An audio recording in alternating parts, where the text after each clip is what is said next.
বাংলাদেশের একমাত্র বৃহত্তর দ্বীপ জেলার ভোলা ইলিশা লোয়াটার পল্টন থেকে এই মুহূর্তে মধুচৌধুরীহাট লক্ষ্মীপুরের উদ্দেশ্যে যাচ্ছে বিআইডব্লিউটিসির জাহাজ ফেরি কুসুমকলি। কুসুমকলি ফেরি সহ বেশ কয়েকটি ফেরি ইলিশা টু মধুচৌধুরীহাট রুটে সার্ভিসে রয়েছে দ্বীপ জেলা ভোলাবাসীর জন্য। দ্বীপ জেলা ভোলাবাসীর লক্ষ্মীপুর, মধুচৌধুরীহাট, চট্টগ্রাম সহ কুমিল্লা সহ দেশের বিভিন্ন অঞ্চলে যাতায়াতের একমাত্র মাধ্যম হচ্ছে দ্বীপ জেলার ভোলা এই ইলিশা ফেরিঘাট। এখান থেকে মূলত ঢাকা টু ভোলা ইলিশা রুটের ফেরিও চলাচল করে। আপনি চাইলে সরাসরি ঢাকা থেকে দ্বীপ জেলা ভোলা ইলিশা আসতে পারবেন গাড়ি নিয়ে, এবং ভোলা ইলিশা থেকে গাড়ি নিয়ে সরাসরি ঢাকা যেতে পারবেন। ফেরি কার্নিভাল ক্রুজ, কার্নিভাল ওয়েব সেক্ষেত্রে চলাচল করে, এবং মধুচৌধুরীহাট রুটে চলাচল করে ফেরি কুসুমকলি, বেগম সুফিয়া কামাল এবং বেগম রোকেয়া কাবেরী সহ বেশ কয়েকটি ফেরি চলাচল করে মধুচৌধুরীহাট লক্ষ্মীপুর রুটে ইলিশা রুটে। মধ্যে দেখতে পাচ্ছেন যে কার্নিভাল ওয়েব কত নম্বরে আমরা দেখতে পাচ্ছি ঢাকা টু ভোলা ইলিশা রুটের ফেরি। তবে ভিউয়ার্স, কার্নিভাল ক্রুজ এই মুহূর্তে রয়েছে ঘাটে পার্কিংগত অবস্থায়।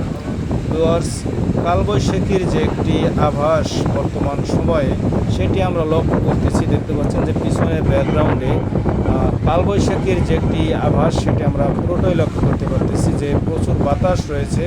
সেই বাতাসের ভিতরেও প্রচণ্ড নদীর স্রোত রয়েছে, পানি, সেই পানির স্রোতেও কিন্তু যেতে হবে গন্তব্যে মধুচৌধুরীহাট। সেই হিসেব করে যাত্রীদের সেবায় মূলত এই ফেরি চলাচল করে। ইলিশা ঘাট থেকে ঢাকা যেতে পারবেন সরাসরি। বেশ কয়েকটি ডে সার্ভিসের লঞ্চ চলাচল করে ঢাকার লালকুটি ঘাট থেকে, অর্থাৎ সদরঘাটের পূর্ব মাথায় থেকে লঞ্চ ছেড়ে আসে ডে সার্ভিসে ঢাকার উদ্দেশ্যে।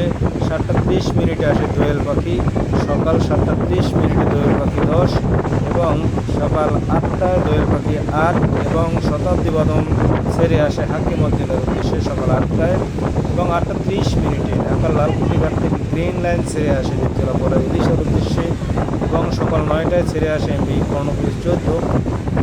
এই লঞ্চগুলি মূলত দুপুরে আবার ছেড়ে যায় ঢাকার উদ্দেশ্যে। দোয়েল পাখি 10 দুপুর 2টায় ছেড়ে যায়, এবং কর্ণফুলী 14 ছেড়ে যায় বিকাল 3টায়, গ্রিন লাইন ছেড়ে যায় দুপুর 2টায় ঢাকার উদ্দেশ্যে। এই মুহূর্তে ফেরি কুসুমকলি আমরা দেখতে পাচ্ছি।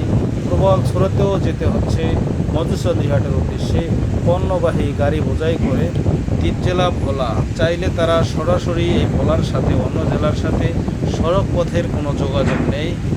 ফেরি কিংবা লঞ্চ, ট্রলার, স্পিডবোট ছাড়া বিকল্প কোনো রাস্তা নেই। বিশেষ করে পণ্যবাহী যে গাড়ি রয়েছে সেই গাড়ির জন্য রয়েছে ফেরি।